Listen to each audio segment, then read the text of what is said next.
Assalamualaikum, selamat datang di Tausiah Channel. Jangan lupa subscribe, like, share, dan komen ya. Jangan lupa subscribe, like, share, dan komen ya.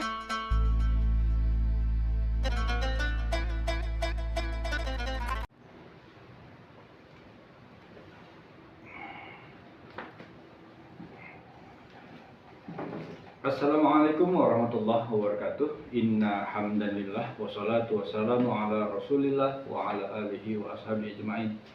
Saudara-saudaraku kaum muslimin dan muslimat dimanapun anda berada, kembali lagi kita pada pembahasan tentang fi'il madi.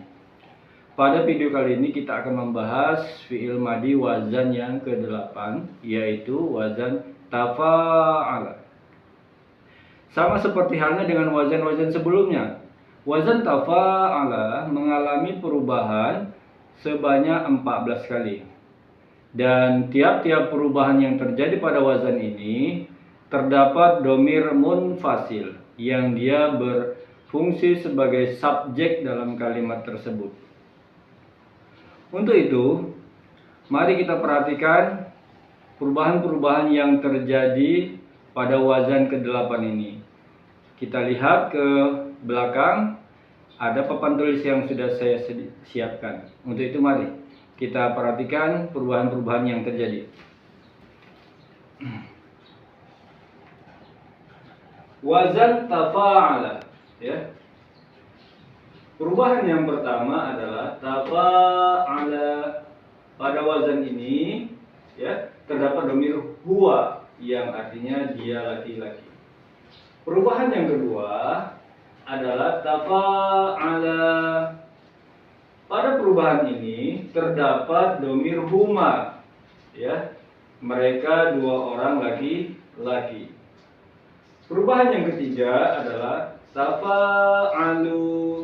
Pada perubahan ini terdapat domir hum yang artinya mereka laki-laki, jamak. Perubahan yang keempat adalah tafa'ala. Pada perubahan ini terdapat domir hiya, dia seorang perempuan. Perubahan yang kelima adalah tafa'alata. Pada perubahan ini terdapat domir huma, ya, mereka dua orang perempuan. Perubahan yang keenam adalah tafa'alna. Pada perubahan ini terdapat domir hunna, mereka perempuan, jamak, ya. Perubahan yang ketujuh adalah tafa'alta. Pada perubahan ini di dalamnya terdapat domir anta, kamu seorang laki-laki. Perubahan yang kedelapan adalah tafa'altuma. Pada perubahan ini terdapat domir antuma, kalian dua orang laki-laki. Perubahan yang kesembilan adalah tafa'altum. Pada perubahan ini, ya, di dalamnya terdapat domir antum, kalian laki-laki, jamak. Perubahan yang ke-10 adalah tafa'alti. Pada perubahan ini terdapat domir anti, kamu seorang perempuan. Perubahan yang ke-11 adalah tafa'altuma. Ya. Pada perubahan ini terdapat domir antuma, kalian dua orang perempuan. Perubahan yang ke-12 adalah tafa'altunna. Pada perubahan ini terdapat domir antuna, kalian perempuan, jamak, ya. Perubahan yang ke-13 adalah tafa'altu. Pada perubahan ini terdapat domir ana yang artinya saya, bisa laki-laki, bisa perempuan. Dan perubahan yang terakhir adalah tafa'alna. Pada perubahan ini terdapat domir nahnu yang artinya kami atau kita, ya, bisa diartikan kami ataupun kita. Nah, itulah dia perubahan-perubahan yang terjadi pada fi'il madi wazan yang ke-8. Adapun fungsi dari wazan tafa'ala ini adalah yang pertama, dia menunjukkan makna berpura-pura. Ya.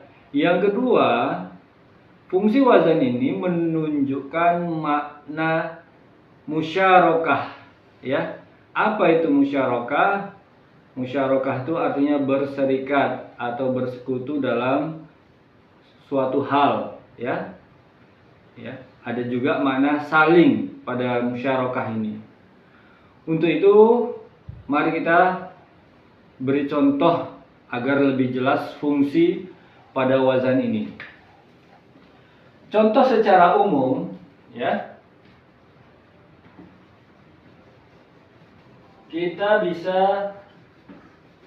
perhatikan, ya. Contoh umum yang sering kita dengar, yang sering kita dapat, contohnya adalah kata jahala, ya. Kata jahala, ya. Kata jahala artinya bodoh.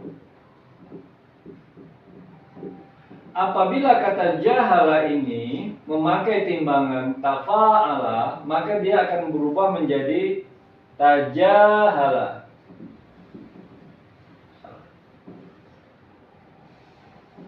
Tajahala. Maka bila kata jahala berubah menjadi tajahala, maka maknanya berubah menjadi pura-pura bodoh. Pura-pura bodoh. Inilah dia fungsi pertama pada wazan tafa'ala. Dia menunjukkan makna pura-pura. Ya. Jahala artinya bodoh. Kalau tajahala artinya pura-pura bodoh. Inilah fungsi pertama pada wazan tafa'ala. Ya, ini dia fungsi pertama. Fungsi yang kedua, contohnya adalah doroba. Doroba artinya memukul. Apabila kata doroba ini memakai timbangan tafa'ala, maka dia akan berubah menjadi tadoroba. Nah, apabila kata doroba sudah berubah menjadi tadoroba, maka fungsinya berubah, ya. Maknanya berubah menjadi berpukul-pukulan.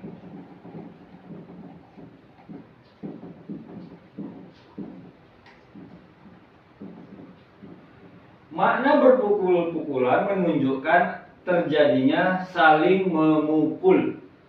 Nah, terjadinya proses pemukulan ini tidak hanya seorang saja, tapi banyak, bisa dua atau bahkan lebih.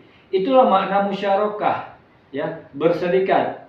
Ya, jadi terjadinya sebuah peristiwa itu tidak hanya dilakukan oleh seorang saja, tapi bisa terjadi oleh dua orang. Itulah makna musyarakah. Ya, di balik makna musyarakah juga ada makna saling. Contohnya seperti ini dia. Ya, doroba menjadi tadoroba. Memukul berubah maknanya menjadi berpukul-pukulan. Contoh lain adalah nasoro. Nasoro artinya menolong. Apabila kata nasoro ini memakai timbangan tafa'ala, maka dia berubah menjadi tanasoro. Ya, kalau kata nasoro berubah menjadi tanasaro, maka maknanya pun berubah menjadi bertolong-tolongan.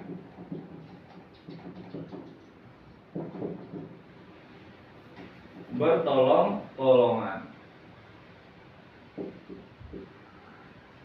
Jadi ada makna saling menolong.